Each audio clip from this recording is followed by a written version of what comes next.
sore semuanya, selamat datang di Indonesia Online Series. Acara ini dipersembahkan oleh Warna Production dan Kopi Pertama Kali. Dan didukung juga oleh Warna Stiker dan Warna Renka. Nah, musibah pandemi yang terjadi sejak bulan Maret lalu di Indonesia membuat hampir semua lini bisnis terkena dampak yang tidak menyenangkan. Nah, tentunya ini memacu para pengusaha untuk mengubah strategi dan berpikir ekstra kreatif untuk mempertahankan lini bisnisnya. Tema untuk episode kali ini adalah, kamu yakin bisnismu udah siap di era new normal? Nah, sore hari ini tentunya kita akan mendapatkan inspirasi, motivasi, dan ide-ide kreatif dari 3 pembicara dengan latar belakang berbeda. Dan tentunya mereka ini kaya akan pengalaman yang siap dibagikan kepada kita semua sore hari ini. Yang pertama, saya ingin memperkenalkan terlebih dahulu Mas Deng Sanyoto as Head of Partnership and Social Impact Tanihub. Sejak 1995 bekerja di bidang marketing communication, advertising, creative strategy, digital marketing, integrated marketing, dan juga consumer engagement. Selamat sore Mas Deng. Selamat sore Mas Aldi. Selamat sore, udah kedengeran suaranya. Ya, apa kabar Mas? Alhamdulillah baik. Alhamdulillah baik dan selalu semangat tentunya. Dan yang kedua, Mas Niko Julius sebagai Instagram expert, founder kelbymedia.com, certified digital marketer, dan juga seorang yang sangat passionate dengan digital marketing sejak 2014. Selamat sore Mas Niko, apa kabar? Halo sore Mas Aldi. Mas Niko, sehat? Gimana hari ini? Sehat, Udah sehat. lakuin? Ada dua. Laris nih kayaknya. Weekend tetap padat dan juga produktif ya? Benar-benar. Benar. Tapi udah berapa kali ngecek Instagram hari ini sebagai Instagram expert? Cuman 2 kali. Tapi 2 kali efektif banget ya. Saya berkali-kali followernya nggak nambah-nambah. Nanti kita akan ngobrol ya. Iya, siap. Oke. Dan yang ketiga ada Kanel Fis, ini founder dari Kopi Pertama Kali dan owner dari Warna Production, Warna Stiker, dan juga Warna Renka. Selama lebih dari 15 tahun di Warna Production, tentunya sempat bekerja di bank dan perusahaan telekomunikasi. Selamat sore, Kakak. Selamat sore, Kak Aldi. Selamat sore semua. Selamat sore semua, dan tentunya kita juga ingin mengucapkan selamat sore dan selamat datang bagi teman-teman yang telah hadir di webinar pertama ini ya. Tentunya selama beberapa jam ke depan kita akan mendapatkan berbagai macam insight, kemudian inspirasi dan juga motivasi dari ketiga pembicara ini ya. Dan ikuti diskusi yang menyenangkan ini sampai dengan akhir acara. Akan ada sesi Q&A, hadiah berupa 5 botol kopi pertama kali untuk 5 penanya beruntung ya. Jadi nanti kalau misalnya ada yang pengen nanya, langsung aja type aja, ketik aja di Q&A, nanti kita akan bacain di akhir acara ya. Oke, kita mau mulai aja langsung, pengen nanya ke satu-satu dulu nih ya. Yang paling berdarah-darah dulu adalah mereka-mereka yang bekerja di bidang event. Coba, pengen dampak pandemi nih bagi masing-masing usaha ini seperti apa? Silahkan Kak Elvis duluan. Oke. Yang paling pertama kena itu aku rasa sih pekerja seni dan pekerja event. Karena izin kepolisian udah pasti nggak dikasih sama pemerintah. Karena kita kerjanya mengumpulkan massa untuk nonton konser. Makanya aku berasa banget di saat izin nggak keluar, kita akhirnya putar otak kreatif kayak apa sih kerjaan yang bisa kita sharing untuk maksudnya untuk bertahan hidup selama pandemi ini gitu. Aku sih udah ngerasain macam-macam ya, mulai maksudnya di saat itu aku mikir nih yang dibutuhkan oleh orang itu apa sih gitu. Akhirnya keluarlah itu masker. Waktu itu masker kan semua orang butuh tuh ya kan? Orang sibuk mencari sensi semua dan itu barangnya nggak ada gitu kan. Karena aku nggak ada event, akhirnya kepoin, nyari distributor dan lain-lain, akhirnya ya untung 5.000 jalan gitu kan. Yang pasti menjaga kewarasan ya Kak Aldi. Ya, jadi dulu biasanya kalau lagi event untungnya 2-3 digit, sekarang 1 digit aja udah bahagia banget ya. Bahagia banget itu udah bahagia banget, dan di saat ya nganterin pakai Gojek dan kirim kemana itu bahagia banget. Oh iya, goal gitu. Berarti eventnya sementara tidak ada dan akhirnya membuka bisnis baru ya? Mm. Membuka bisnis baru. Itu Oke. udah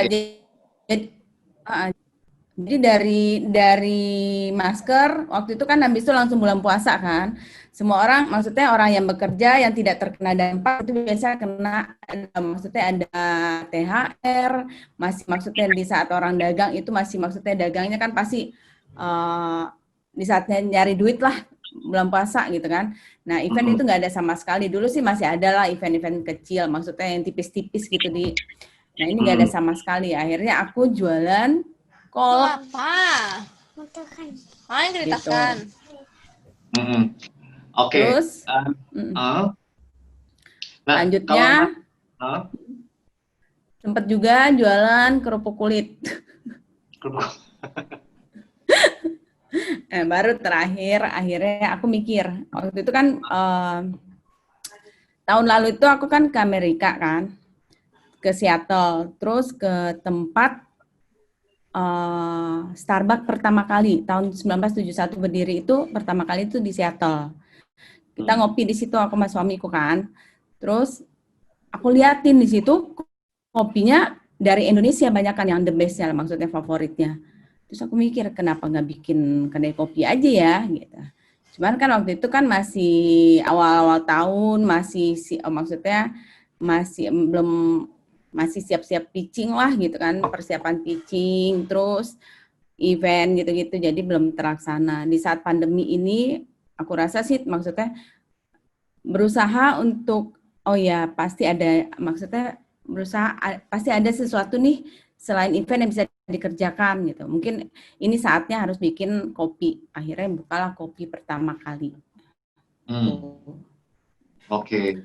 Berarti sebenarnya dari main bisnisnya adalah per-eventan, akhirnya mengubah strategi bisnisnya karena event udah nggak bisa dipapain lagi, kemudian nyari potensi bisnis dari bidang yang lain, yaitu salah satunya dengan jualan kopi dan membuat brand tersendiri gitu ya. Dulu yang biasanya dengan event, jualan artis seluruh Indonesia, dari Sabang sampai Merauke, Warna itu udah jalanin gitu kan. Sekarang jualan kopi.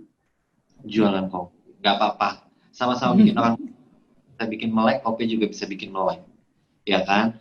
Sama-sama bikin orang bahagia.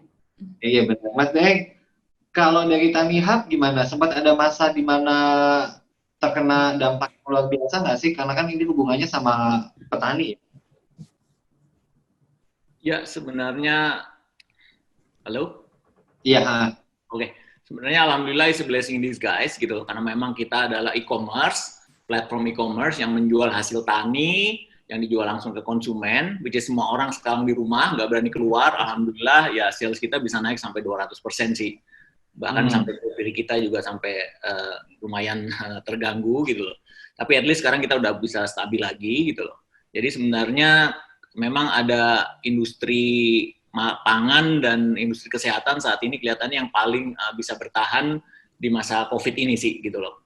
Dan alhamdulillah dari Tanihub masih bisa survive dan terus, dan karena alhamdulillah juga petani-petani kita juga, kita nanti mungkin saya cerita sedikit, kita punya namanya Tani Fund, kita punya petani sendiri, sehingga kita benar-benar mengambilnya dari petani kita sendiri yang kita jagain, sehingga pasok atau supply-nya juga masih aman gitu, sehingga kita bisa terus menjaga ketahanan pangan untuk para konsumen yang selama ini di rumah gitu loh. Tapi kalau dari sisi produksinya, dampak pandemi ini sempat kena efeknya nggak sih Mas, dari sisi produksi? So far sih enggak. Alhamdulillah enggak. Tadi karena saya bilang, karena petaninya petani binaan kita juga sebagian besar. Mereka menanam dari nol itu kita biayai, sehingga dari situ kita monitor langsung. Jadi kita make sure bahwa setiap panen itu selalu kita monitor perkembangannya, sampai kita yakin nanti panennya bagus, dibeli oleh Tanihub dan didistribusikan ke market. Dari distribusi secara produksi juga nggak ada masalah ya, nggak ada kendala ya, karena kan antar kota itu kan sempat agak bermasalah sebenarnya. Ya kebetulan kita adalah industri yang mendapatkan pengecualian dari pemerintah. Jadi karena sembako itu kita di bypass lah, kita bisa lewat kemana aja karena kita punya cabang di Jakarta, Bandung, Surabaya, Jogja dan Bali, which is sentra buah kita itu di Jawa Timur, sementara sayur dari Jawa Barat, sehingga kalau pengiriman kita memang diberikan dispensasi dari pemerintah. Kayak sembako itu juga dapat dispensasi karena nggak mungkin di stop atau suruh balik lagi gitu. Iya, benar-benar. Oke, jadi sebenarnya ada beberapa bisnis juga yang diuntungkan lewat pandemi ini, ya. Sebenarnya kalau diuntungkan kayaknya terlalu gimana gitu ya. Satu atau dua yang diuntungkan sebenarnya kayaknya berdarah-darah gitu ya, nggak apa-apa lah ya.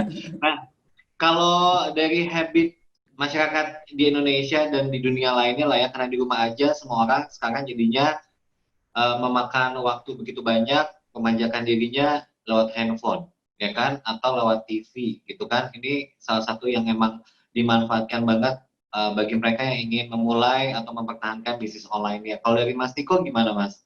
Dampak pandeminya dari sisi pengguna dan juga pemerhati deh, gimana?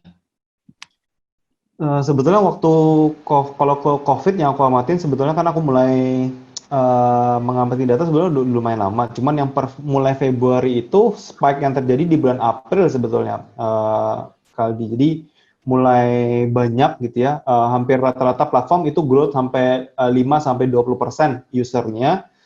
Instagram sendiri itu 10% dalam 2 bulan. Jadi ya traffic dari sosial media itu kencang banget sih memang. Jadi memang ya ada beberapa ya seperti kayak kita content creator itu memang ada benefit gitu ya.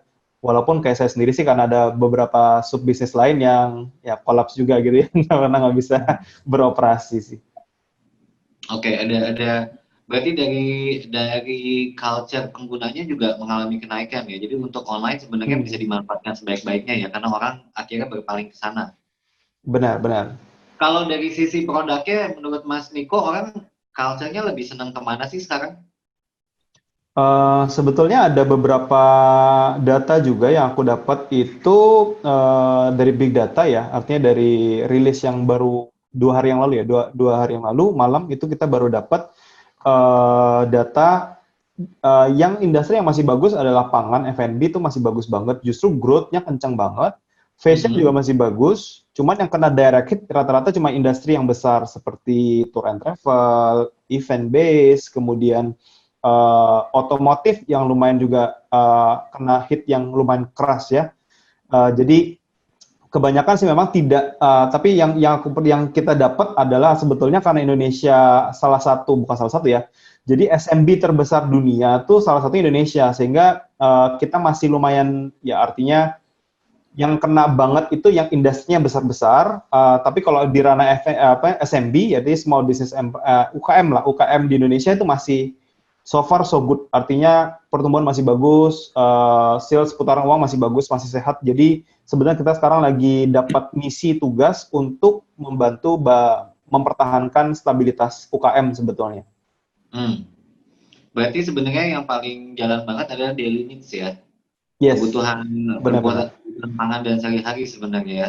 Yeah. Nah kalau dari strategi, Hai Tanihub, saya sebenarnya pernah bekerja sama Tanihub di event salah satu media juga ya, di Gancit kalau nggak salah tahun lalu ya.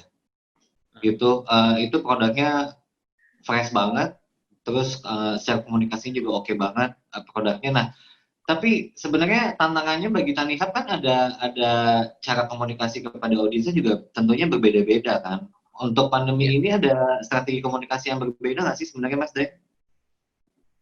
Sebenarnya gini, basic kita adalah, kita sebenarnya bukan yang pertama, Mas. Jadi platform e-commerce untuk buah dan sayur dari petani itu kita bukan yang pertama. Masih banyak yang lain gitu. Yeah. Tapi yang membedakan kita adalah, kita percaya banget, kita ini punya mimpi membangun ekosistem pertanian Indonesia. Jadi setiap hari, kalau kita bangun pagi, itu yang kita pikirin adalah bukan berapa banyak follower kita, berapa banyak traction kita, berapa banyak engagement yang kita dapetin, tapi petani mana yang bisa kita bantu, berapa banyak petani kita bantu. Makanya nanti saya jelasin sedikit bahwa kita banyak sekali punya produk, ada Tanihub, Tanifan, Tani Supply, Tani Social, Tani Nimbrung, dan segala macam. Karena itu kita buat dalam rangka membuat itu. Nah itulah sebabnya semua kegiatan-kegiatan kami, komunikasi kami benar-benar intinya ke sana. Jadi kita punya sebuah tagline namanya Agriculture for Everyone. Kita percaya bahwa yang namanya petani itu semua orang. Kita mau merubah paradigma bahwa yang namanya petani itu yang maco, itu urusannya IPB, itu urusannya Kementerian Pertanian, cuma begitu kan gitu. Nah itu sebenarnya mau kita rubah. Makanya kita punya hashtag namanya Saya Juga Petani. Nah ini mau kita campaign. Karena pertanian Indonesia hanya akan maju kalau everybody being part of the ecosystem. Nah, itu sih sebenarnya komunikasi kita lebih ke sana. Jadi semua stakeholder kita itu kita bisa iniin. Kita bisa support, kita bisa komunikasikan gitu. Jadi nggak cuma ke konsumennya doang, ke supply-nya doang, ke petaninya doang, tapi semua orang, pemerintah, kampus, komunitas, segala macam kita libatkan semua. Karena mereka semua itu adalah petani. Karena saya juga petani. Oke. Kalau konsumennya bertambah, saya kepengen tanya lagi, efek pandemi ini petaninya jadi nambah nggak sih? Kenapa? Jadi mendadak jadi pada petani nggak? Sebenarnya kalau pertambahan petani cuma punya masalah, Mas. Jadi petani itu rata-rata usianya 45 tahun ke atas. Which is mereka sangat tidak digital savvy gitu loh. Jadi mereka akhirnya cuma yang itu aja. Jadi akhirnya kita punya dua objektif. Yang pertama adalah memudahkan petani, kita cari petani-petani yang muda. Yang kedua adalah extended lahannya gitu loh. Jadi petani yang kita bantu petani fund, kalau dia udah sukses 1 hektar, biasanya dia nambah jadi 2 hektar. Jadi bukan jumlah petaninya, tapi lahannya yang bertambah gitu loh. Dia ngajak temennya, desanya, seperti itu gitu. Jadi jumlah petani itu tidak secara quantity, tapi secara quality-nya gitu loh, yang kita angkat. Sambil pelan-pelan mengedukasi untuk menjadi petani modern. Kalau pengusaha seperti Kanelfit ini jualan kopi itu bisa dijual lewat Tanihub juga nggak sebenarnya? Kita ada kopi. Jadi kita produk pertanian dan produk olahan. Produk olahan itu kayak bakso, semua yang basicnya dari tanaman, dari pangan ya, dari pertanian. Ada ikan, ada sarden, segala macam kita jual. Karena tadi target kita juga adalah B2B. B2B itu restoran, hotel, kafe, lalu UKM dan segala macam, warteg, segala macam itu adalah target kita. Dan mereka juga membutuhkan itu semua. Oke. Nah, jadi aja Mbak Nelvis, Berarti bisa nanti saya beli dari Mas Deeng ya. Nah, bisa juga tuh kayak gitu. Okay. Nah, jadi B2B nih sebenarnya ya kalau kaitannya sama pengusaha kopi yang punya kafe atau punya jualan di rumah gitu ya. Nah, kalau dari Tanihub ini punya strategi khusus lagi nggak? Atau ada merubah strategi nggak menghadapi pandemi ini, Mas Dek? Nah, ada. Nah, mungkin nanti di presentasi saya sekalian aja, karena dari situ boleh, saya sekalian aja. Nggak apa-apa dimulai aja presentasinya, karena nanti kita akan menyaksikan sama-sama, kita olah dari sana, minta pendapat dari Mas Iko dan juga Kang Elvi. Silakan. Oke.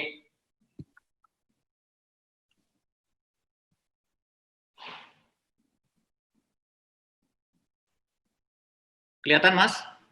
Ya, kelihatan. Oke. Jadi new normal, kami di Tanihub penyebutnya adalah new opportunity gitu loh. Mungkin saya cerita sedikit tentang Tanihub, 1 slide aja, saya bikin cepat.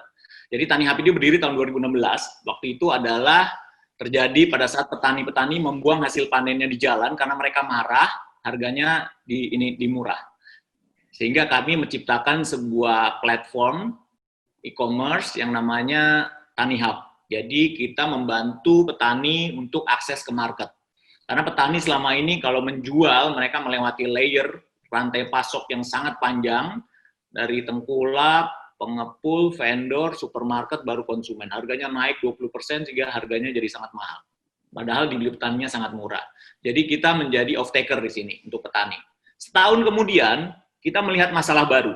Jadi petani itu tidak punya akses ke kapital, karena mereka itu unbankable. Mereka tidak punya kolateral. Mereka nggak punya NPWP, KTP aja dia nggak punya, sehingga nggak mungkin pinjam duit di bank. Akhirnya mereka tidak bisa menanam, harus menunggu hasil penjualannya dibeli oleh tengkulak. Nah, kita datang dengan Tanifan. Tanifan adalah peer-to-peer lending.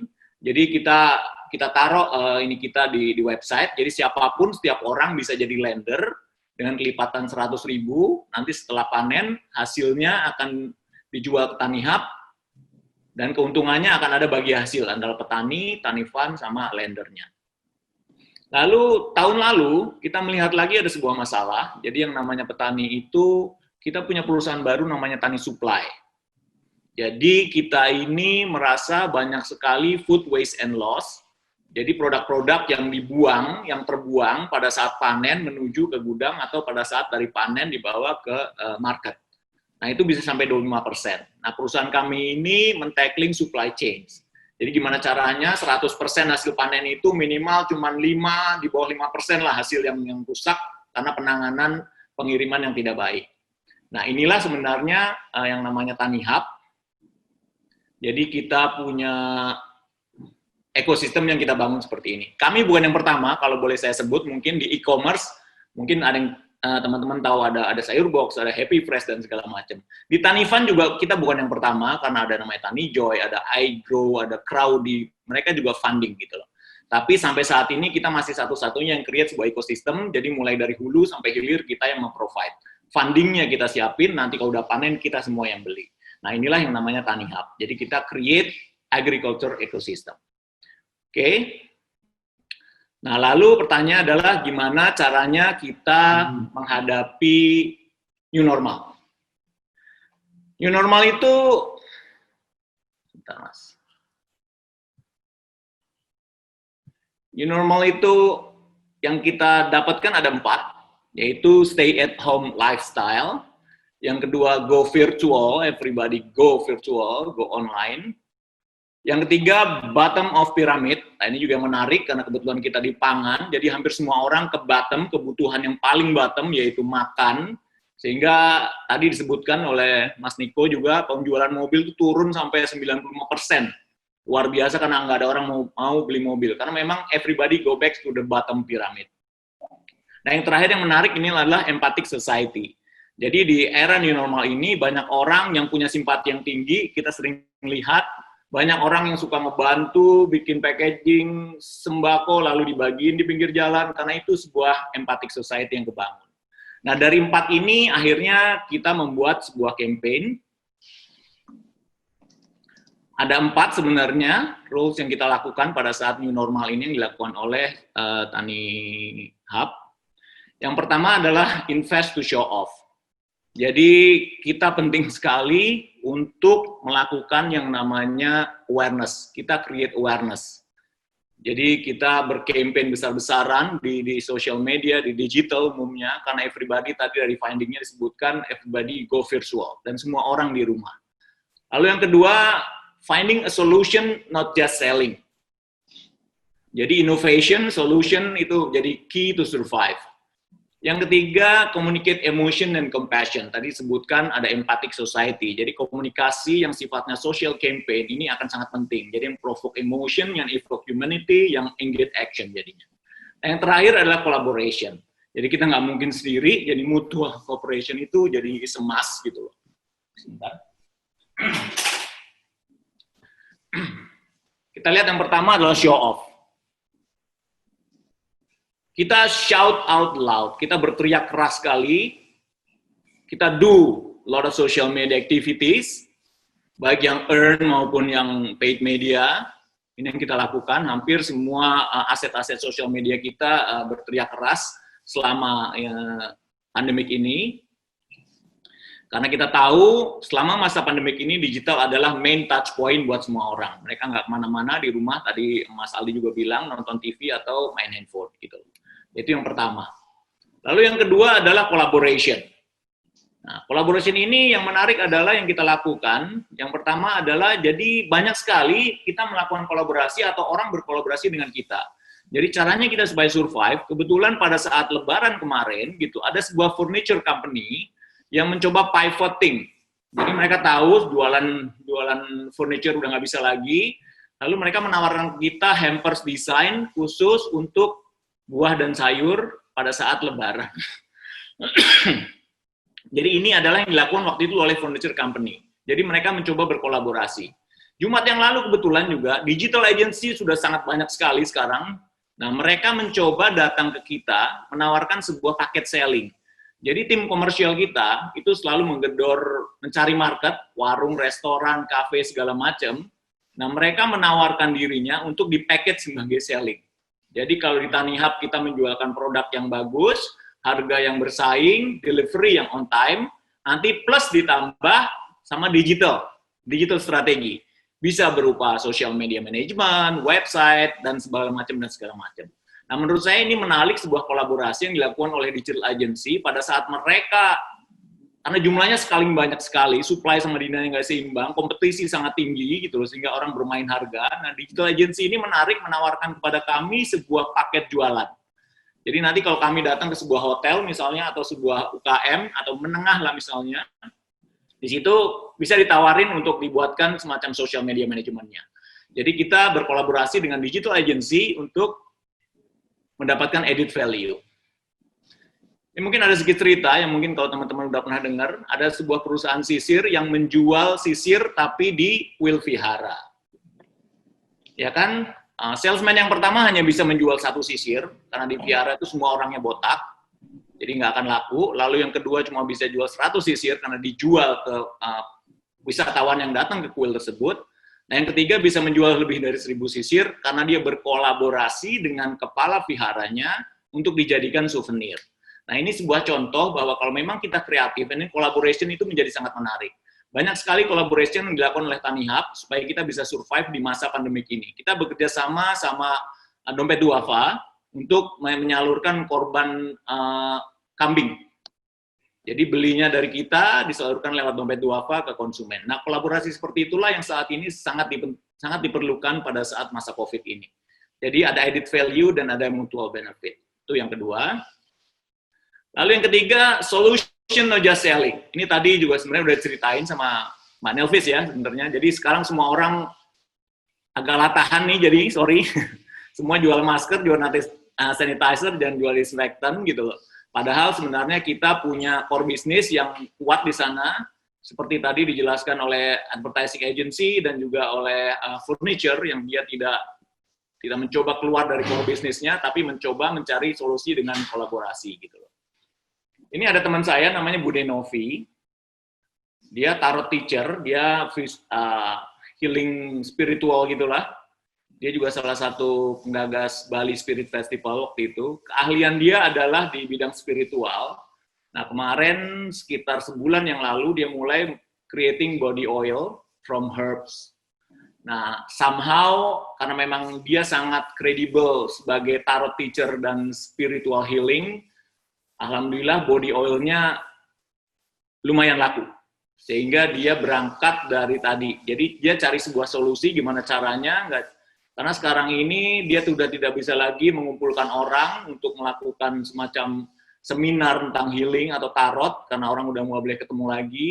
Dia melakukannya lewat Zoom seperti ini, tapi mungkin hasilnya tidak sebesar kalau offline. Akhirnya dia create sebuah body oil from herbs. Nah, untuk kita, Tanihub ngapain nih gitu loh. Kita mendapatkan findings, people itu boring di rumah, people need to stay productive, people need income, apalagi orang-orang yang terkena PHK gitu loh. Tapi juga banyak orang punya networking. Nah, akhirnya kita create sebuah produk yang konsepnya tuh MLM.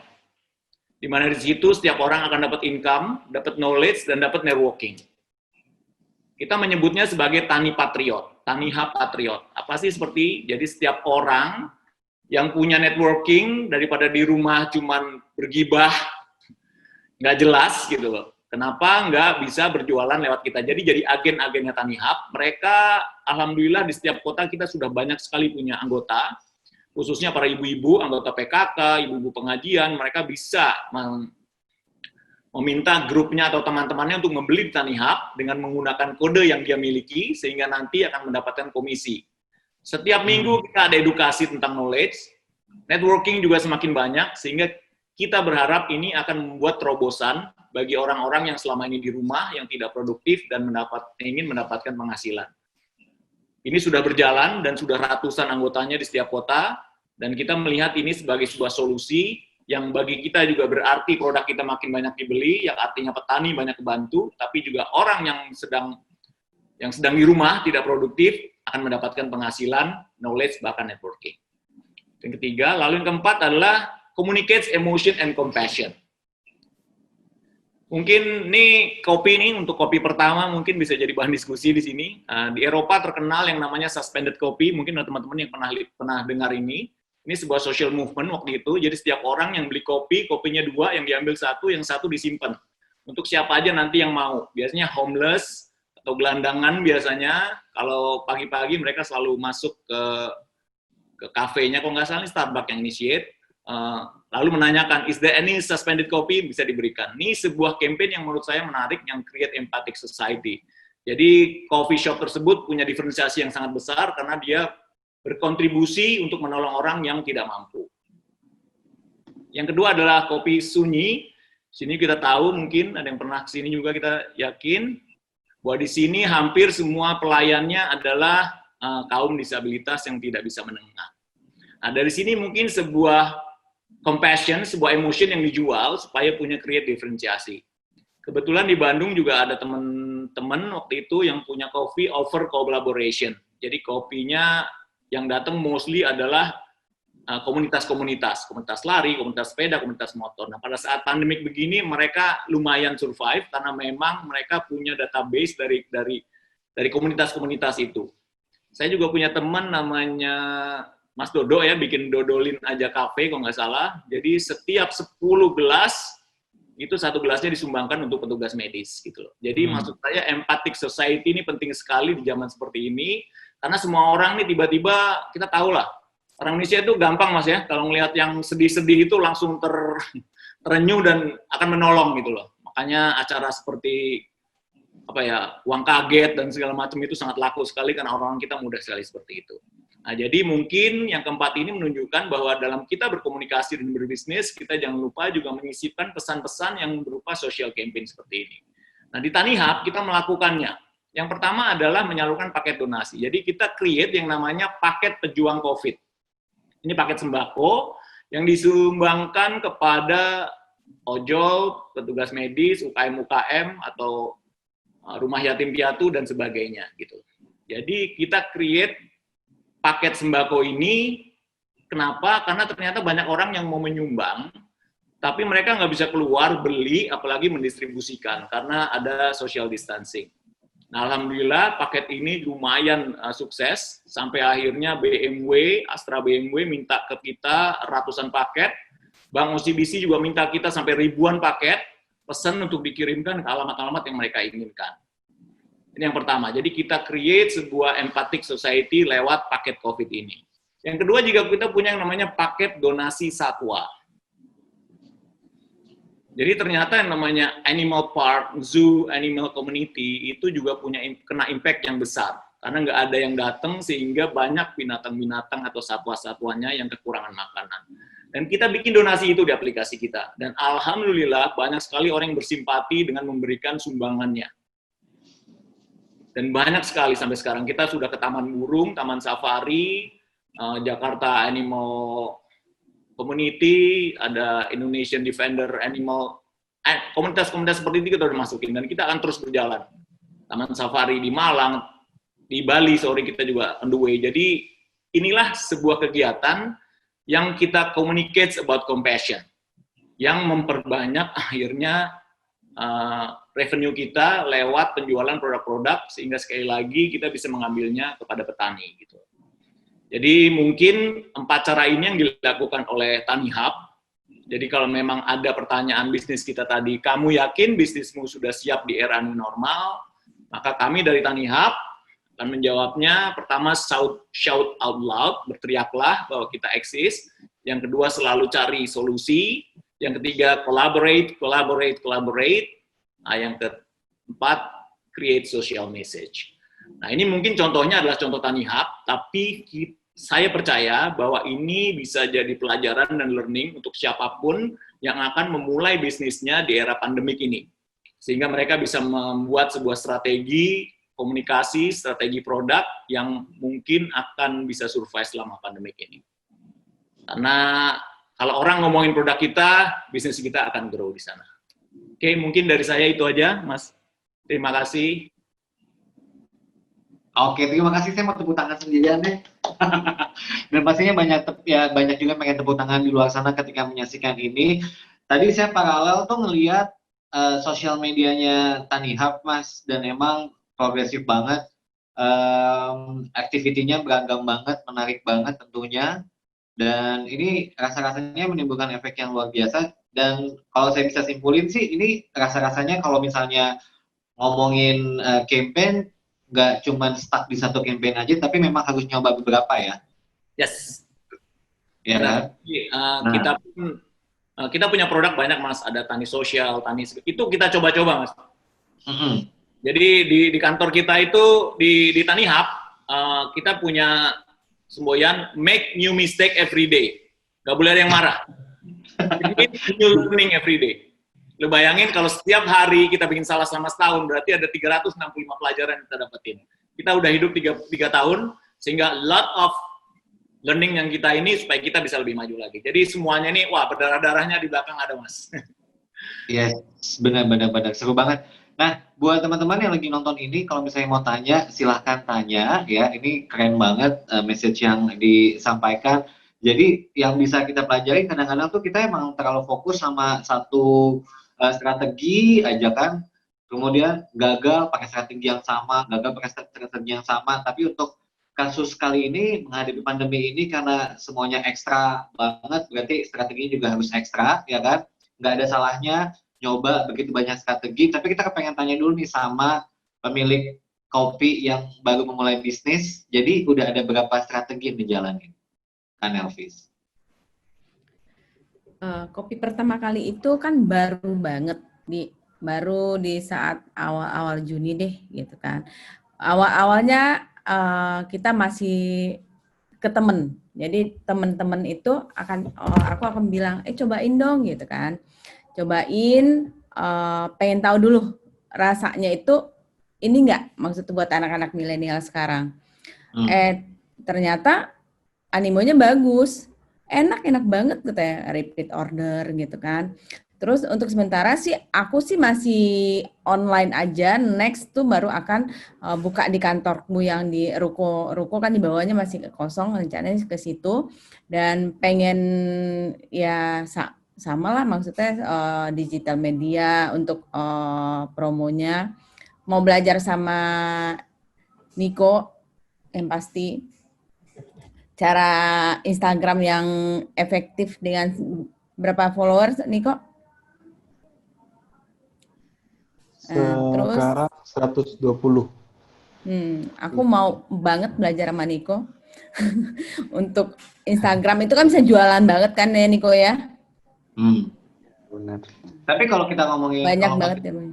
Kalau kita ngomongin digital itu Tani Hub juga progresif banget seperti yang tadi sudah Mas Deng ngomong ya. Tapi kalau dari culture masyarakatnya tadi kalau saya bisa simpulin emang yang paling efek banget adalah si empathic society ini, benar ya Mas Deng ya? Mas Deng, Mas Dengnya lagi ngambil minum nih. Halo, kalau sesuai pengamatan Mas Niko nih, kalau tadi kan Mas Deng ini emang yang kalau kita amati lewat beberapa program atau strateginya, emang yang paling memberikan efek yang luar biasa adalah si empathic society ini ya. Menurut Mas Niko gimana? Menurut aku iya, jadi empathic society itu salah satu kalau kita di campaign, artinya di marketing, itu bagian part marketing yang bisa men-trigger orang gitu ya, dari sosial, kemudian dari emotion, yang membuat yang namanya sebenarnya social movement kan, jadi banyak orang yang bergerak untuk ikut juga, yang menjadi sebuah gerakan, yang bisa membuat yang boleh kita kenal sebagai virality itu dalam media sosial. Jadi sebenarnya itu bentuk kampanye yang memang sangat bagus untuk dilakukan, terutama yang impactful juga dalam ya banyak lapisan masyarakat sih kalau menurut aku pribadi. Kalau dari sisi strateginya kopi pertama kali ini kan bisa dibilang kan masih meraba-raba ya, namanya juga kopi yang baru rilis gitu kan. Kalau dari Mas Niko punya ide tersendiri nggak sih misalnya untuk ide sederhana lah untuk campaign sebuah produk kopi ini? Benar-benar. Kopi sebetulnya menurut aku sebetulnya harus ada sesuatu yang berbeda. Artinya kalau misalnya push-nya lebih kemana, artinya buat aku kan ada dua pendekatan. Satu lebih ke branding dulu untuk ningkatin value-nya, atau mau ngejarnya ke sales. Artinya karena itu tergantung dari si owner kan, itu better yang mana. Karena dua pendekatan itu maka ada dua hal yang berbeda yang perlu kita yang kita punya, yang perlu kita perhatikan. Artinya kalau kita bicara tentang branding, ya maka biasanya sales nggak terlalu kencang gitu ya, karena kita memang tidak terlalu banyak fokus di salesnya untuk di awal, karena brand itu terbangunnya pasti juga saat terjadi, artinya saat ada beberapa loyal customer yang semakin hari semakin bertumbuh, brandingnya jalan, kemudian mereka akan mulai jadi namanya promoter. Saat mereka jadi promoter, itulah yang akan growing sebuah bisnis, ya salah satunya dari sales dan lain-lain. Tapi kalau misalnya kita bicara tentang sales, ya maka sebetulnya tinggal gimana caranya membuat sebuah ya artinya campaign yang valuable buat orang ya harus ambil gitu. Artinya kalau mereka lihat sebuah penawaran, mereka akan rugi banget kalau nggak ambil. Itu kalau kita mau nge-push dari sisi sales di awal. Jadi depends, karena aku pernah bermain di keduanya, pendekatan keduanya memang beda banget sih. Benar. Ini di postingan terakhir Mas Niko nih ya. Pas banget sama postingannya Kang Elvis ya. Trik gitu mendapat targeted audience untuk bisnis lokal. Nah, bisa dicek di situ Benar-benar. juga ya. Sengaja banget di posting terbaru karena kaitannya sama yang acara ini nggak sih? Bukan. Itu sebetulnya ini titipan dari country manajernya Facebook sama Instagram. Tapi menarik, ini bisa diterapkan juga loh buat Benar-benar. teman-teman yang lagi mau memulai bisnis. Emang yang paling diandalkan adalah kita main lokal dulu, main jangkauan yang dekat sama kita juga, habis itu baru Benar. main jangkauan yang lebih luas lagi. Tapi Mas Tiko, ini kalau dari Tani HP ini kan sering kerjasamanya sama digital agency, suka ngasih social media management atau social media Ya. workshop untuk para UMKM. Ini kayaknya Mas Tiko sama Mas Deng bisa kerjasama suatu saat. Nanti apa emang udah kerjasama nih jangan-jangan? Belum. Belum Nanti ya? kapan? Jadi bisa dia hilang. Tapi Mas Tiko kalau misalnya ada UMKM kecil atau pengusaha-pengusaha baru itu bersedia nggak sih ngasih workshop gitu? Biasanya kalau aku sekarang karena waktu adalah musuhnya, Mas. Jadi itu kenapa sekarang aku banyak buat edukasi yang ya mostly kebanyakan free. Jadi konten di Instagram itu free. Kalau teman-teman yang butuh, maksudnya marketnya mungkin di YouTube, maka bisa belajar di YouTube, totally free juga. Teman-teman bisa belajar itu dari A sampai Z sudah ada di YouTube-nya gitu ya. Cuman memang yang belum itu seperti kayak Google itu belum, karena memang kebanyakan aku cuma ngajarnya itu dari partneran sama Google sendiri. Jadi biasanya aku diundang untuk ngisi kelas kayak gitu sih. Karena kayaknya ada sedikit licensing yang yang membuat masalah kalau kita buat nge-share topik yang terlalu private punya Google gitu. Iya benar. Nah oke. Kang Elvis gimana? Nih mau ditanya nggak nih ke Mas Niko langsung nih? Aku mau tanya, di postingan Mas Niko tuh nggak ada kayak Instagram Ads, Google Ads itu ya? Kayaknya aku lihatin belum ada ya. Apa ada yang kelewat? Jadi memang kalau di Instagram itu sekarang sih memang aku nggak ada ngajarin tentang iklan, tapi sedang gitu ya. Tapi kayaknya sekarang lagi di drive sama country manajernya Facebook untuk fokus lebih ke SMB dulu katanya, karena itu lebih dibutuhkan. Kalau iklan itu soalnya mereka dari Facebook bilang kalau better bantu SMB organik dulu, baru nanti bicara tentang iklannya. Karena kalau iklan itu kalau mereka nggak punya fondasi yang kuat, artinya organiknya masih belum stabil, mereka nggak punya cash flow yang baik dari organik, biasanya juga akan susah. Artinya percuma mereka akan belajar iklan, tapi kalau fondasi bisnis awalnya itu udah nggak benar. Jadi menurut mereka kayak gitu. Jadi aku pikir ya juga sih, karena aku baru meeting sama beliaunya tadi malam. Jadi itu sebetulnya kenapa aku banyak buat sebetulnya topik-topik yang sifatnya edukatif yang teman-teman bisa pelajari baik itu di banyak platform sebetulnya gitu sih. Benar juga sih kalau belum kuat dia Instagram Ads nggak begitu ngaruh juga ya, takutnya belum siap juga ya Mas ya. Benar. Oke. Mas Niko dan juga Mas Daeng, ini ada yang nanya nih ya, ini nama akun YouTube-nya apa sih masing-masing nih? Punya saya Niko Julius. Niko Julius sama ya. Namanya. Sama follow aja Instagram-nya @nikojulius. Dan kalau misalnya mau ngecek-ngecek strategi apa aja yang dilakukan sama Tanihub, juga bisa ngecek aja di akun YouTube-nya apa Mas Daeng, akun YouTube Tanihub Mas? Tanihub aja. Tanihub aja ya. Kalau masjid nih, suara azan, lagi azan masjid. Oh iya, nggak apa-apa. Oke, nggak apa-apa. Saya mute dulu sebentar kak ya. Iya. Boleh. Silakan. Nanti kita juga akan tahu. Oke. Nah, menurut kalau ini pertanyaan yang paling sering banget nih ditanya sama pengusaha-pengusaha baru gitu ya. Kalau saya sih bilangnya sebagai yang salah satu pemerhati sosmed juga gitu ya, saya nggak akan beli follower kalau misalnya emang belum dapat secara organik sesuai apa yang saya mau secara jumlahnya gitu ya. Menurut Mas Tiko perlu nggak sih beli follower? Sebetulnya beli followers itu depends, tergantung tujuannya apa. Kalau misalnya tujuannya untuk meningkatkan, kan gini, setiap market kan beda menurut aku gitu ya. Kalau misalnya tipikalnya teman-teman bermain di marketnya fashion, katakan gitu, maka ya apa followers ada dibutuhkan karena memang tipikal dari orang yang beli fashion di Indonesia, terutama yang middle low, itu mereka lebih percaya dengan akun yang minimal, kalau nggak jangan yang 0 atau 0,80 50 gitu kan, agak visi gitu ya untuk mereka beli. Jadi idealnya untuk beli 1.000 boleh.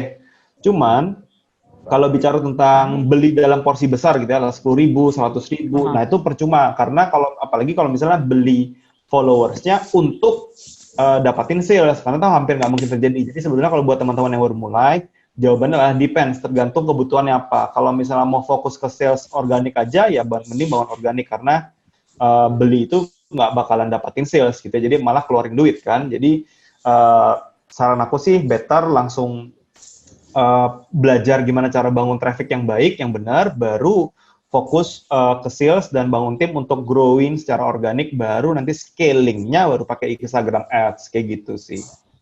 Iya, betul. Jadi tergantung kebutuhannya apa, tapi yang penting konten itu adalah segalanya ya.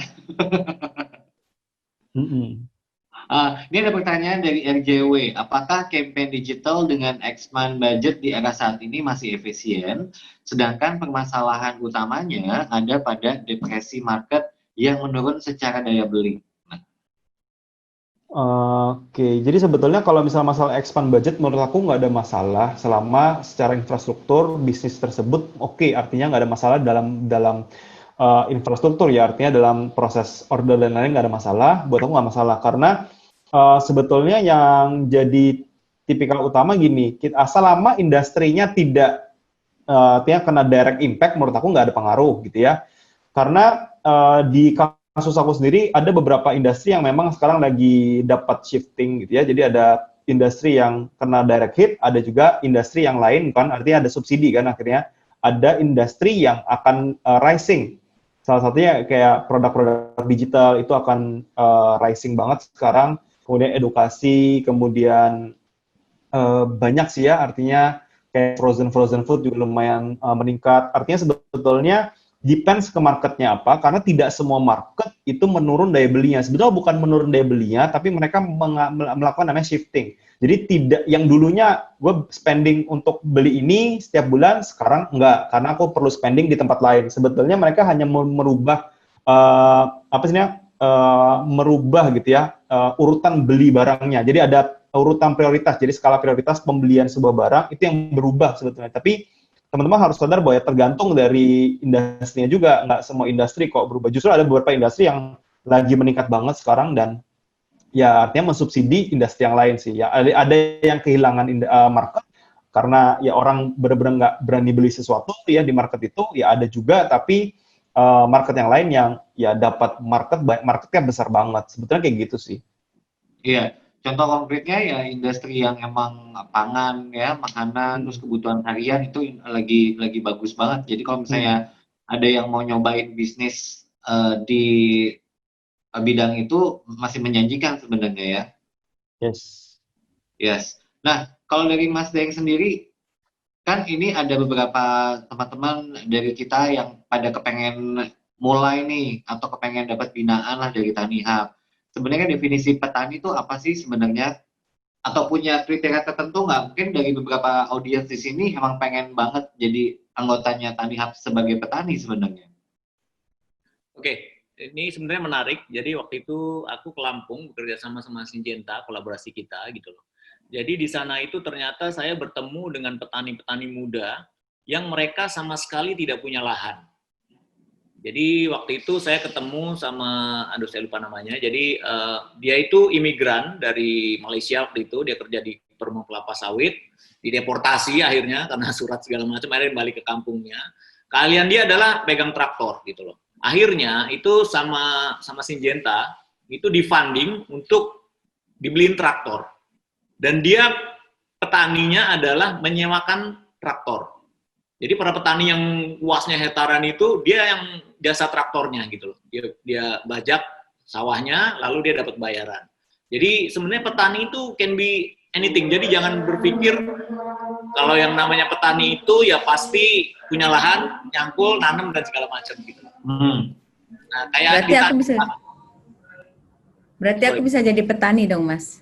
Bisa, benar sebenarnya. Jadi di ekosistem itu sebenarnya jadi petani gitu. Jadi kita selalu bilang kalau yang namanya misalnya Pak Nelvis naruh uangnya 100 juta di Tanifan untuk penanaman melon yang 3 bulan. Nanti bagi hasilnya itu bisa 15%, Pak. Nah, itu daripada deposito ya? Daripada deposito. Itu kita dalam hitungan menit sudah fully funded. Karena semua orang pengen invest di sana. 15%. Bayangin, nah, saya bisa menyebut 1 bulan. Tergantung ininya proyeknya. Tergantung dia berapa lama nanamnya dan itunya ya. Jadi kan kalau tiap budaya beda-beda kan. Kalau mau cepat tuh cabai, tapi kalau melon bisa 5 bulanan. Nah, tergantung dari situ. Nah, kita sudah bisa menyebut NLP itu jadi petani gitu. Jadi sebenarnya jadi saya mau bilangnya itu seperti itu gitu. Jadi petani itu nggak cuma yang bilang doang. Karena kalau cuma begitu, akhirnya kita cuma ya udah urusan mereka gitu loh. Kita nggak peduli. Padahal dengan membantu mereka menyediakan funding menjadi investornya di Tanifan, kita sudah menjadi petani karena membantu ekosistem gitu. Nah, itulah seperti kita sebut sebagai petani. Tadi yang saya bilang, jadi menyewakan traktor itu juga sebagai pertanian gitu. Bikin greenhouse untuk petani-petani yang nanam dari bibit jadi benih, itu satu bibit 250 perak, itu ada juga petani seperti anak muda. Dia nggak punya lahan, cuman pekarangannya dibikinin jadi greenhouse. Itu jadi bisnis. Ada juga yang membuka toko tani, karena ternyata pupuk, pestisida, bibit jauh dari kota. Akhirnya dia bikin toko tani di situ. Nah, itu semua sebuah kegiatan-kegiatan yang anak muda pikir selama ini kalau bertani itu harus kotor, harus turun ke sawah, itu enggak begitu juga gitu. Nah, itulah sebenarnya. Pakai sepatu boot. Nah, itu yang mau kita coba tanamkan. Jadi there is a lot of way untuk menjadi petani gitu. Tapi dari semua semua lini yang berhubungan dengan petani ini yang paling menjanjikan, orang mulainya dari apa dulu sih? Maksudnya gimana nih? Yang paling bisnisnya yang paling menjanjikan, misalnya gini. Oke, gue mau jadi ikutan Tanifan ini ya. Tanifannya ini produk apa yang lagi bagus? Iya, betul. Nah, gini, dulu pertama kali Taniha berdiri, kita beli semua produk tani, lalu kita jual kan. Nah, ngejualnya bingung. Kan ternyata supermarket kan persaingannya luar biasa. Kita dulu sampai, ratusan juta, Mas. Produk yang busuk. Saya pernah 2 ton melon itu busuk karena nggak ada yang beli. Karena kan kita tadi marketplace, akhirnya kita rubah jadi e-commerce. Karena kalau marketplace itu kan bedanya kalau kita beli handphone, setiap toko speknya akan sama gitu loh. Tapi kalau lu beli Apple, dari petani A, petani B, itu hasilnya beda besarnya gitu. Sehingga akhirnya dapat komplain, akhirnya kita punya gudang, akhirnya kita rubah jadi e-commerce. Jadi kita punya QC sendiri di gudang kita. Nah, akhirnya setelah berubah seperti itu, kita balik sekarang. Kita cari dulu pasarnya, kita cari supermarket, hotel, berapa kebutuhan cabai segala macam, baru kita ngomong petaninya. Makanya sebenarnya kita agak susah kalau mencari petani-petani baru, karena kita harus sesuaikan sama demand-nya. Jadi tugas komersil kita sekarang, tim-tim lapangan kita yang gedor-gedor pintu baik pemerintah, swasta, Horeca, dan segala macam itu punya tugas yang besar sekali, karena semakin tinggi serapannya, makanya akan banyak petani yang beli. Itulah sebabnya kenapa tadi paket COVID, paket donasi satwa, itu kita ciptakan sebuah produk-produk, supaya orang mau beli, yang akhirnya nanti kita banyak juga beli petaninya, gitu. Ngerti nggak, Mas ya? Jadi seperti itu sebenarnya. Jadi petani-petani Tanifan yang kita bina sekarang ini adalah petani yang memang sudah ada demand-nya. Jadi kalau kita ada petani baru, kita harus cari dulu nanti demand-nya. Karena kita nggak mungkin petani yang lain yang udah kita beli, gitu loh. Nah, seperti itu. Jadi connecting the dots ya sebenarnya ya. Connecting the dots seperti itu, gitu loh.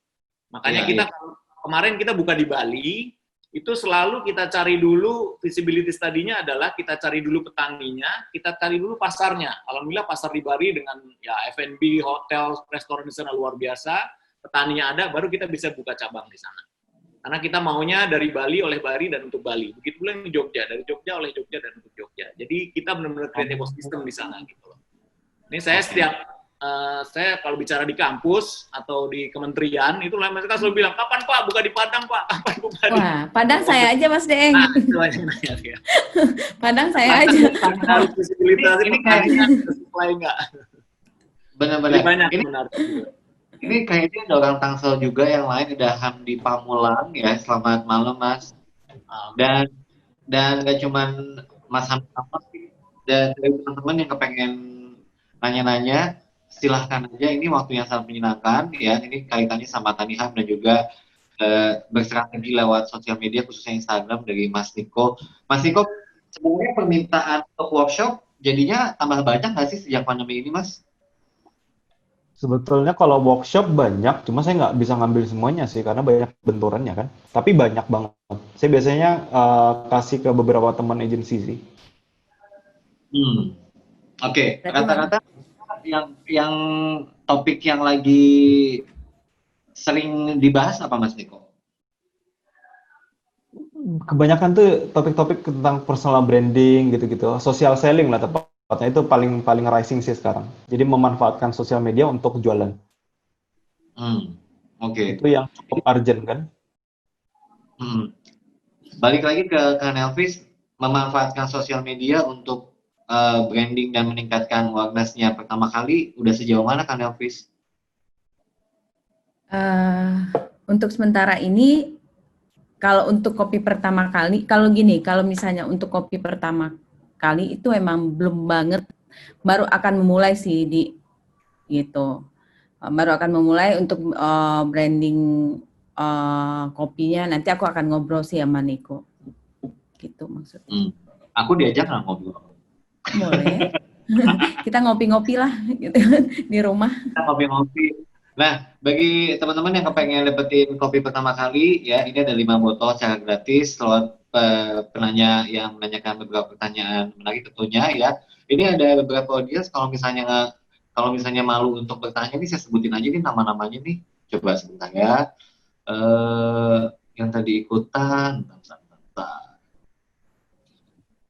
Nah, kalau gitu saya pengen tanya juga deh ke Mas Deng deh. Katanya kan setiap hari melakukan kesalahan. Yang udah pernah dilakukan dan akhirnya di-stop, apa sih Mas selama pandemi ini Mas, strateginya Mas? Kesalahannya ya, contoh kesalahannya gitu ya. Ya, Waktu itu kita salah memprediksi yang namanya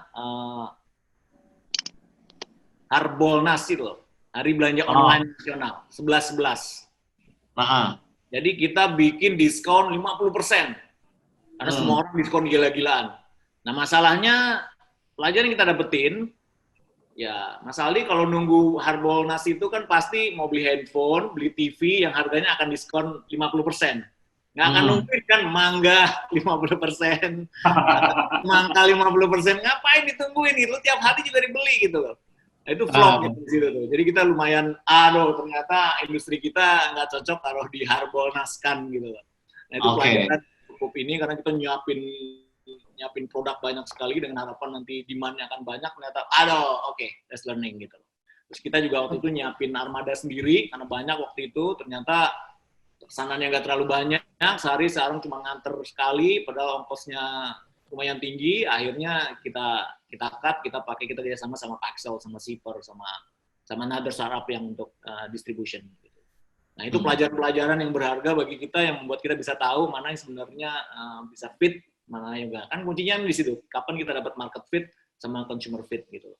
Insya Allah akan siap di sana gitu. Dan ya kesalahan itu kan biasanya menghasilkan pengalaman dan juga pelajaran ya. Kalau Mas Niko, biasanya pertanyaan-pertanyaan apa aja sih yang sering dilontarkan para pengusaha-pengusaha nih, para UMKM ini? Selain yang tadi saya bilang ya, saya udah pancing, perlu nggak beli follower misalnya, atau apalagi biasanya yang ditanyain? Kalau pertanyaan sih banyak banget ya, artinya ya mostly hampir semua ditanya tentang followers gimana, cara ningkatin konversi penjualan kayak gimana, cara buat orang tertarik beli kayak gimana, kemudian cara iklan yang benar seperti apa, cara membuat konten yang benar apa, kemudian cara memilih hashtag kayak gimana, even bahkan platform apa yang harus digunakan itu juga ya benar-benar krusial ya, artinya karena kita punya effort gitu ya, kita butuh keluarin effort, kita butuh keluarin boleh dibilang ya budget marketing kan nggak mungkin, artinya limited ya sekarang. Kita juga perlu peka dengan market mana yang paling cocok sama kita. Kalau misalnya kita nggak peka dengan hal-hal seperti itu, ya dampaknya bisa hit keras juga ke kita. Artinya sudah kita nggak bisa dapetin sales gitu kan, ya kita justru keluar uang lebih banyak. Jadi ya kalau misalnya buat teman-teman yang baru mulai di era seperti ini kan, ya cash is the king kan. Jadi sebisa mungkin teman-teman harus mereduce gitu ya, mengoptimalkan atau mengefisiensikan semua yang aktivitas yang teman-teman lakukan, terutama yang tidak efisien, yang inefisien tuh teman-teman harus cut sebisa mungkin. Itu kenapa saya mulai banyak banget awarein orang, misinya gitu ya, membangun awareness atau membangun ya traffic untuk jualan atau sales mereka dari bisnis ya personal ataupun jualan jasa sih sebetulnya. Karena ya itu lebih penting sekarang daripada teman-teman gimana caranya belajar beriklan, tapi ya susah ya, artinya gini, kalau teman-teman tidak punya experience-nya, artinya itu kan ada trial error seperti yang tadi Pak Daeng ceritakan, ya karena Pak Daeng sudah memulai itu jauh sebelum ini kan, artinya sekarang sudah siap kan, karena udah punya banyak experience sebelumnya. Tapi kalau buat teman-teman yang baru mulai mungkin jangan-jangan yang justru baru di awal pandemik misalnya gitu, baru mulai terus-terus kena hit kan gitu. Nah itu kan justru harus berhati-hati karena teman-teman udah spending lumayan besar saat launch pertama mungkin, kemudian sekarang begini, artinya kan, nah itu ada harus melakukan ya, artinya membangun secepatnya awareness ke market, karena itu juga sekarang lagi mudah. Kenapa aku bilang mudah? Karena semua orang lagi di online, artinya attention-nya benar-benar besar di online, sehingga untuk meningkatkan social presence ya, untuk brand atau bisnis atau personal branding sekalipun, sebetulnya jauh lebih mudah. Kenapa? Ya, karena semua market lagi ada di online semua, artinya orang untuk buka online sekarang, mau pagi, mau siang, mau malam, tengah malam aja masih banyak banget yang lagi online. Kenapa? Ya, yang nggak bisa tidur mikirin apa. Mereka buka cari temennya, ikutin live siapa. Itu ramai banget justru sekarang. Jadi, sekarang menurut aku tinggal masalahnya teman-teman itu mereka pada mau apa enggak. Sebetulnya gitu doang sih.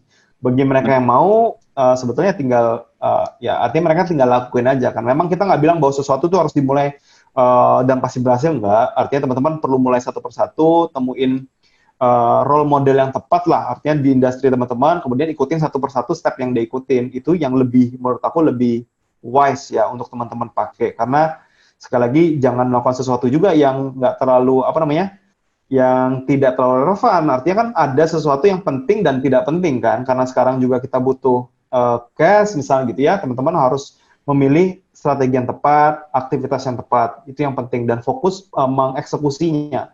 Karena banyak juga nih, karena saking banyaknya juga orang yang share online, problemnya ada jadi bias kan. Si ini ngomong ini, si itu ngomong ini, ntar pindah-pindah tuh dia. Jadi, nah itu yang membuat justru execution-nya jadi problem kan, karena saat dia ngikutin satu, jalan belum sampai ujungnya, dia pindah ke tempat yang baru, ulang lagi kan dari jalan yang baru. Jadi, be careful sama itu. Jadi kita mengenal namanya shiny object syndrome. Itu adalah kejadian di mana seseorang melihat bahwa sesuatu hal itu mudah dicapai, kemudian dia pindah dan mengulangi lagi. Jadi itu problem paling besar yang boleh dibilang tuh jebakan yang paling berat bagi orang-orang yang baru terjun ke digital sih. Oke. Dan yang paling gampang sih, kalau experience saya pribadi ya, mendingan list following-nya diubah deh, jadi yang lebih berfaedah. Jangan kebanyakan follow akun-akun gosip, aduh, ya kan? Benar-benar. Biasanya kita kalau udah ngikutin akun-akun gosip atau akun-akun lifestyle itu suka terlena dengan ngabisin waktu yang lama, ya kan? Iya. Bisa juga ikut kampanye Tanihub, yaitu Tanihub Patriot, betul ya Mas Deng ya? Asik. Silakan. Nah, bisa dikulik itu gimana caranya untuk ikutan Tanihub Patriot ya. Ini kalau nggak salah progresinya juga lumayan bagus juga. Sekarang jumlahnya udah ada berapa, Mas Deng? Tiap kota beda-beda, Mas, tapi udah ratusan sih biasanya. Yang menarik adalah jadi ada beberapa itu yang bisa saling sharing. Jadi di Surabaya itu ada yang dia bikin sendiri Instagram sendiri pribadi yang isinya ngumpulin teman-temannya untuk jualan di situ. Yang di Bintaro ada ibu-ibu yang bikin Sunday market. Jadi dia beli, dikumpul, dijual secara offline. Karena tergantung namanya masing-masing.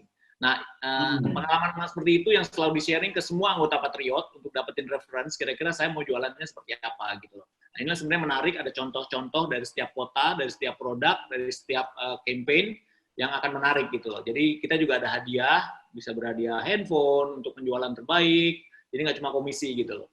Kita juga bisa mendapat itu tadi, edukasi tadi, jadi kalau nggak salah ada beberapa yang mungkin nanti Mas Niko bisa diundang sekali-sekali nih, jadi untuk sharing kepada para patriot gimana caranya menjual mereka. One day sih harusnya Mas Niko ini akan kita undang sih harusnya. Karena itu untuk pembekalan mereka. Jadi bayangin jadi patriot itu nggak modal apa-apa, cuma di rumah aja pegang handphone aja. Kalau kita punya networking, punya teman, suruh temennya beli. Teman saya ada yang kemarin dapat hadiah karena ternyata saudaranya itu bisnisnya restoran. Jadi belinya tuh banyak banget akhirnya dengan menggunakan nama dia, kode referralnya dia, akhirnya ya dia dapat komisinya banyak dan sekarang dapat hadiah yang lain. Nah mungkin yang seperti itu sih yang menarik yang menurut saya bisa dikembangin gitu. Jadi ngebantu petani, ngebantu diri kita sendiri karena dapat edukasi, dapat komisi dan segala macam, dan yang akhirnya adalah membantu ketahanan pangan kita semua. Insya Allah. Insya Allah ya. Insya Allah. Dan Insya Allah. Nah ini juga ada pertanyaan juga nih Mas, itu dari, coba kita ngecek dulu pertanyaannya. Nah ini dari Mas RJW, sesuai tema siapkah bisnismu di era new normal ini?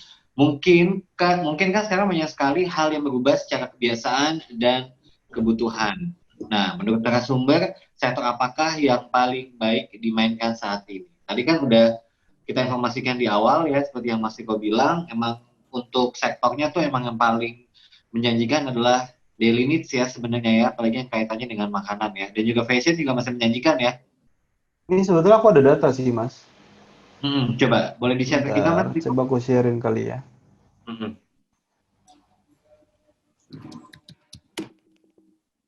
Ini beberapa industri teman-teman yang mana yang rising, mana yang boleh dibilang ya artinya declining ya. Jadi yang lagi bagus sekarang tuh hand wash 85% growth, water consumption gitu juga growth, jadi botol air mineral tuh ya. Kemudian fruit, sayur dan buah tinggi, vitamin, kemudian obat-obatan demam dan flu, kemudian konsultasi dokter, sport fitness juga iya. Tapi dari sisi artinya itu juga kemarin sempat ramai ya masalah sepeda itu. Nah, itu juga salah satu part dari sana. Ya, yang lumayan declining tuh private vehicle traveling tuh rental mobil gitu ya. Makan di luar, ketemu teman, bioskop, public transportation, traveling, liburan, ke mall dan ya traveling gitu ya.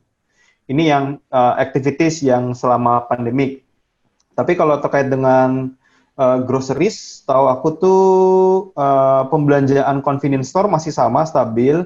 Local grocery juga masih, local grocery ada peningkatan 7%. Jadi kita sekarang lebih nyaman untuk belanja yang tempat belanja yang arealnya dekat dari rumah gitu ya. Kemudian pasar basah itu menurun 3% dari awal 18%. Kemudian national chain supermarket itu yang supermarket yang besar-besar juga menurun. Hypermarket yang besar juga turun ya, mungkin karena tutup ya. Modern wholesale juga yang paling besar artinya artinya apa? Yang jualan partai-partai besar juga minus banyak dan online stabil. Jadi ini yang terjadi pada grocery market dan ini data yang terakhir sih tentang apa yang mereka akan lakukan. Sebetulnya yang paling besar itu berdasarkan urutannya pertama fitness on mobile, jadi olahraga, jadi gaya hidup sehat itu akan mulai rising. Kemudian online groceries, jadi orang mulai terbiasa untuk belanja online untuk kebutuhan sehari-hari ya, pangan. Kemudian digital entertainment ya sembarang ya, artinya game, kemudian Netflix gitu-gitulah. Kemudian software untuk kerja dari rumah, kemudian online education dan juga medical consultancy. Jadi ini sebetulnya yang lagi rising banget sih sekarang sih, Mas. Jadi ya kalau teman-teman punya resource gitu ya, sebetulnya industri itulah yang bagus. Ini dari data kok. Nah, itu nanti mudah-mudahan bisa jadi inspirasi juga bagi teman-teman yang mau memulai usaha, ya kan? Atau usaha baru seperti Kak Hafiz ini bikin usaha kopi.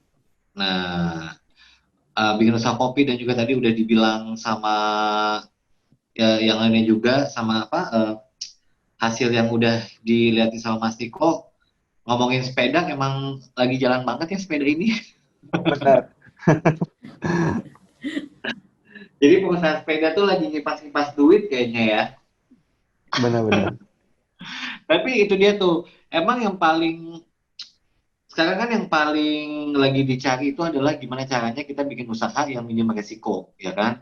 Modalnya juga dikit, mungkin bisa dimulai juga dari reseller. Nah, itemnya apa aja yang mau dijual, bisa dilihat tadi listnya apa, ada alat kesehatan, ada makanan, fashion, dan juga hobi ya, seperti sepeda, Ya. gitu ya. Kalau Mas Niko bisa ngasih forecast nggak sih Mas ke depannya yang lagi jalan apa selain sepeda? Waduh, kalau forecast sih aku kurang paham ya. Artinya eh yang kayak gitu tuh ada social movement sih biasanya Mas. Jadi ada satu orang yang lagi apa viral problemnya sekarang tuh kan kita nggak tahu siapa yang melakukan sosialnya nih. Artinya siapa yang starting movement. Jadi sebetulnya yang teman-teman perlu lihat dan perhatikan sebetulnya ya lihat beberapa influencer besar, artinya yang mega influencer di atas 1 juta followers atau following dia gitu ya. Nah itulah sebetulnya yang bisa menggerakkan market. Artinya ya salah satunya sih kemarin tuh sepeda itu beberapa influencer di ya ibu kota ya yang lumayan ramai. Kemudian juga karena lari itu kan lari sempat ramai ya sebelum COVID. Apa namanya maraton ya, baik itu yang half kemudian ya segala macam atau yang full maraton itu juga rame. Nah karena gerakan itu nggak terlalu banyak lagi sekarang, agak berkurang gitu ya. Kemudian teman-teman mulai banyak yang artinya kan nggak banyak semua orang bisa maraton, mungkin sepeda jadi alternatif sebetulnya itu. Tapi idenya bahwa healthy lifestyle itu jadi industri yang bakalan growth ke depannya. Jadi apapun bentuknya harusnya bakalan bisa rising sih. Oke. Ini kalau ngomongin sesuatu yang berbeda, ya kita kan pengen tahu juga dari kopi pertama kali strateginya apa nih supaya lebih cepat diterima sama market, kan Elvis? Ada strategi apa aja yang udah dilakuin?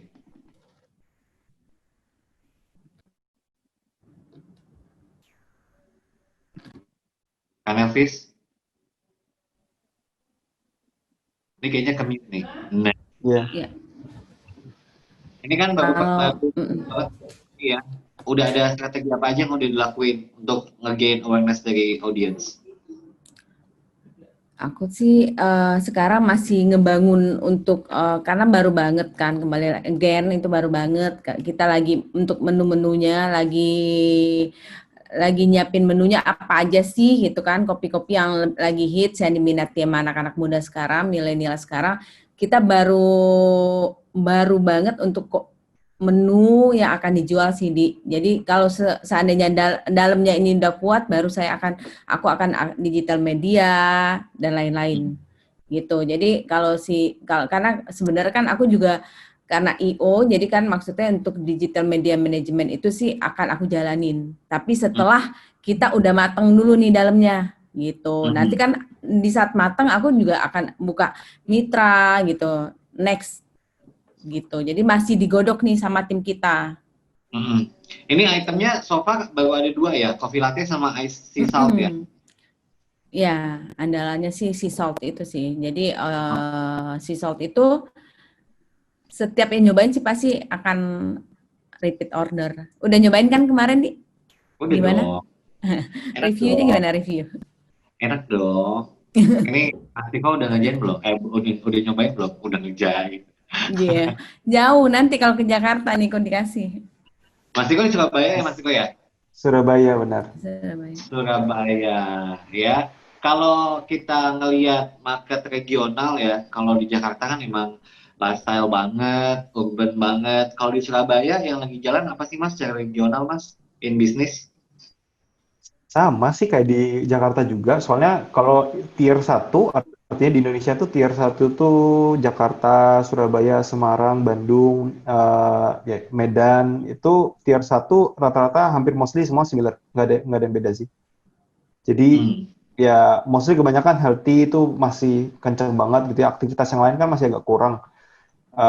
Artinya ya kebanyakan ya balik yang lumayan besar, artinya demand-nya itu masih produk-produk apa primer sih itu yang masih jalan. Yang sekunder tuh memang banyak kena hit lumayan keras ya, artinya secara artinya dunia profesional juga makin drop banget kan karena secara user atau misalnya prospek atau klien juga nggak banyak gitu ya, artinya meeting juga susah, artinya orang krisis kan kalau orang mau, artinya ya Itu yang agak susah sih. Yang bisa jalan itu kebanyakan yang primer doang, kebutuhan primer atau yang kayak health gitu sih. Oke. Kita pengen balikin lagi ke audiens yang ada di sini. Silakan yang ingin bertanya. Tadi udah ada beberapa juga yang udah sempat tanya, tapi saya pengen nyapa-nyapa dulu deh ya. Ada Mas Hamdi Pamulang, ada Kak Ninin, Evi Sutiati ya, HP, Hot Saudara Situmorang, and Mayusya, kemudian ada Bunga Andar Vista, kemudian ada Alula Sakinah, Mas Daniel Siagian, kemudian ada Asmi Sajidan Turknesia, ada Cindy Olivia, ada Muhammad Fajar Daud, ini saya sebutin namanya satu-satu biar senang aja.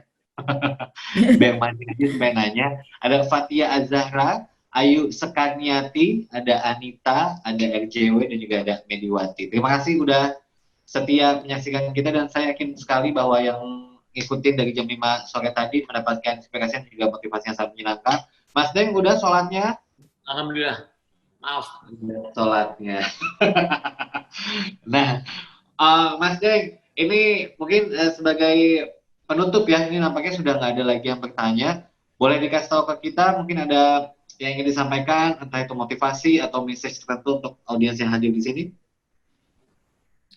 Oke, mungkin sebenarnya sekali lagi nih, karena saya ya di usia saya udah nggak muda ini, saya alhamdulillah bisa bergabung di sebuah startup yang juga sekarang lagi growing gitu loh. Nah, sebuah pelajaran yang saya dapat di sana adalah apa ya? Jadi kayak sebuah mungkin pepatah yang bilang kalau ada hujan badai, jangan berdoa sama Tuhan, ya Tuhan berhentikan hujan. Tapi berdoalah kepada Tuhan supaya payung kita makin kuat. Nah, sebenarnya itu adalah pelajaran yang sangat berharga, bahwa masalah itu akan selalu ada. Tadi saya bilang, tiap hari kita bikin salah, jangan membuat kita, ya Tuhan berhenti dong masalah ini, no, itu membuat kita justru semakin kuat gitu loh. Nah, alhamdulillah 2 tahun, 3 tahun ini, kita juga sekarang sedang fundraising untuk series B, mudah-mudahan investor juga bisa menginvest ke kita lebih besar lagi, karena kita punya semangat yang sama tadi itu gitu loh. Jadi 1 buah yang dibeli itu berarti 1 dukungan buat petani, 1000 buah, 1000 dukungan, 1 juta buah, 1 juta dukungan buat petani untuk tetap menanam untuk Indonesia. Siap. Dan nampaknya ada begitu banyak campaign yang dilakukan sama Tani Hub, di mana kita semuanya bisa ikut berpartisipasi tentunya ya, secara sosial dan juga secara bisnis, kita bisa mempelajarinya dan juga bisa jadi partner di kemudian hari ya. Thank you Mas Deng ya. Kalau dari Kak Nelvis ini kan juga punya yang namanya warna stiker ya, katanya mau disampaikan ya. Oh iya, jadi gini kan banyak banget UKM sekarang yang baru banget di saat pandemi, kan ada karyawan yang tiba-tiba bikin kue atau minuman apapun lah gitu kan, mereka belum punya logo, belum punya stiker, itu bisa ke kita. Jadi kalau misalnya harga sih terjangkau lah. Jadi mereka tuh kan awam banget logo, stiker, misalnya stiker itu kan ada yang jenisnya tahan air kah atau apa, itu bisa ke kita. Nanti kita akan bantu. Gitu oke. Jadi bisa juga seperti itu ya. Itu salah satu ini maksudnya sebenarnya apa sih, program CSR atau gimana? Enggak. Maksudnya kita maksudnya gini. Bukan, kalau orang event itu kan dengan desain kan biasa ya, tapi kalau misalnya orang yang bekerja tidak biasa usaha gitu, untuk desain kan bingung. Jadi untuk misalnya ngeprint dimanapun jarang kan yang terima desain kan. Nah biasanya ngeprint aja. Makanya maksudnya di divisi kita sekarang buka desain dan stiker sih gitu, tapi harganya yang terjangkau untuk UKM. Nah itu dia, harga support terjangkau untuk UKM. Jadi saling support ya para UKM ini ya. Betul. Oke. Terus ada apa lagi yang dilakukan sama Warna selain bikin pertama kali ini, Kang Elvis? Baru itu aja ya? Baru itu aja sih. Baru itu aja. Baru itu aja, dan mungkin lewat obrolan di sore menuju malam ini akan ada potensi-potensi bisnis yang akan dilakukan di kemudian hari ya. Kali-kali aja bisa kolaborasi ya sama audiens yang ada di sini ya. Gitu. Nah, untuk Mas Tiko, apa yang ingin disampaikan oleh para audiens yang baru memulai atau lagi patah semangat karena mereka gagal, merasa dirinya, aduh kayaknya gue udah stuck banget nih. Termasuk saya juga gitu sebenarnya. Jadi sebenarnya kalau dari aku sih gini, menurut aku tuh gini, ini kan berlaku buat semua orang ya. Krisis ini artinya pandemi ini bukan terjadi buat satu dua orang kan, tapi buat kita semuanya. Bukan berarti bahwa saya nggak kena dampaknya. Saya punya 3 bisnis mati loh, jadi nggak bisa jalan juga gitu ya. Tapi survive ada, karena saya punya beberapa backup, ya artinya beberapa profil bisnis yang masih jalan, dan ya syukur masih bisa covering yang bisnis lainnya. Jadi ya itu juga hal yang mau aku bilang adalah bahwa kalau kita fokus sama sesuatu yang artinya sesuatu yang udah nggak bisa selamat gitu ya, artinya kan susah kan. Jadi kita harus berpikir gimana caranya kita bisa keep moving, kita bisa terus progress, itu jauh lebih produktif. Artinya apa effort kita sekarang itu harusnya lebih mikirin gimana caranya kita bisa lewatin, ya kalau pada yang bilang tadi badai sekarang itu tuh pasti akan terjadi, nggak cuma sekarang kan, cuma karena ini terjadi sekarang ya kita harus siap, dan ya mau gimana ya, artinya kita harus melawan ini kan, suka tidak suka. Dan namanya badai itu pasti berlalu, teman-teman. Jadi nggak ada sesuatu yang sifatnya yang nggak ada habis. Artinya buat aku pribadi juga ini jadi satu hal yang kita jadiin ya enhancement buat aku, ya jadi pengalaman bahwa saat terjadi seperti ini ternyata ada pengalaman baru yang membuat bahwa oh ternyata ada beberapa unit bisnis yang harus kita perbaikin, ada beberapa konsep yang bisa kita perbaikin, ada efisiensi yang bisa kita lakukan, dan banyak hal. Jadi lihatlah aspek-aspek yang bisa mendukung atau mengembangkan diri sendiri dan bisnis kita. Itu yang jauh lebih teman-teman fokusin. Apapun itu. Jadi mau digital boleh, mau offline boleh, networking secara online juga boleh.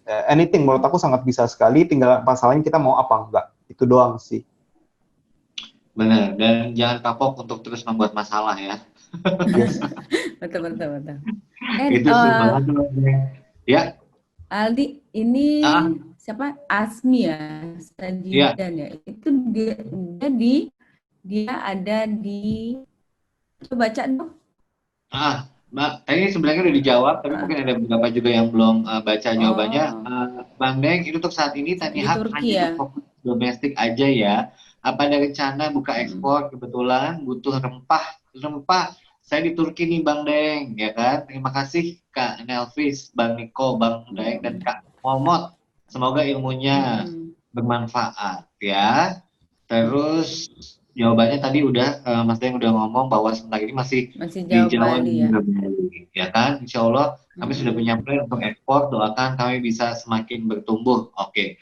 Mari berdoa tentunya, ya kan? Dan yang paling penting adalah usaha itu maju kalau misalnya mau menerima masukan, ya kan? Mas Tanihub dan juga tentunya Kopi Pertama Kali ini juga dengan senang hati menerima insight dari para user ya, dari para konsumen tentunya dengan senang hati ya.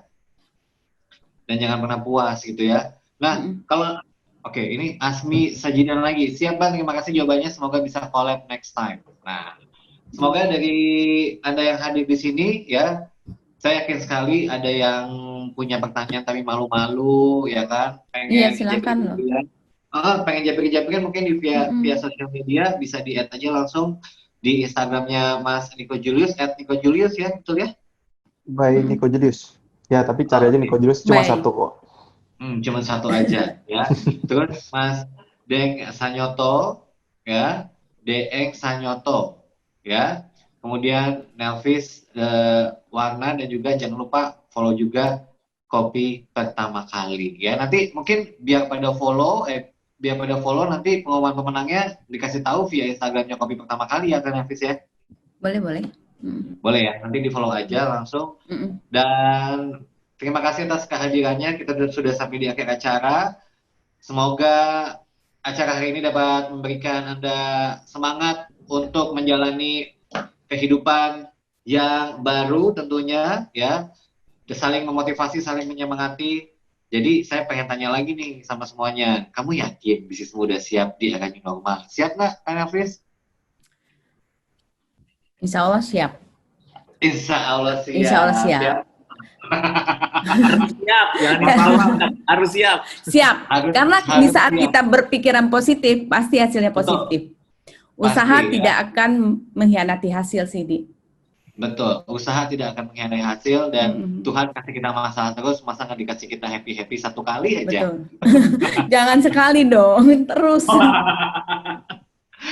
Ya udah kalau begitu nanti Semoga kita ngobrolnya nggak selesai sampai di sini aja, tapi pastinya Indonesia Online Series by Warna Production akan membuat episode lain yang tidak kalah menyenangkannya, ya. Selamat sore semuanya dan Oke, tetap terima kasih. semangat. Sore. Semoga terus sehat lahir batin jiwa Semangat. raga, ya. Semua teman-teman. Semoga pandemi cepat berlalu. Amin. Bye. Amin. Kembali normal. Dah. Dah. Eh,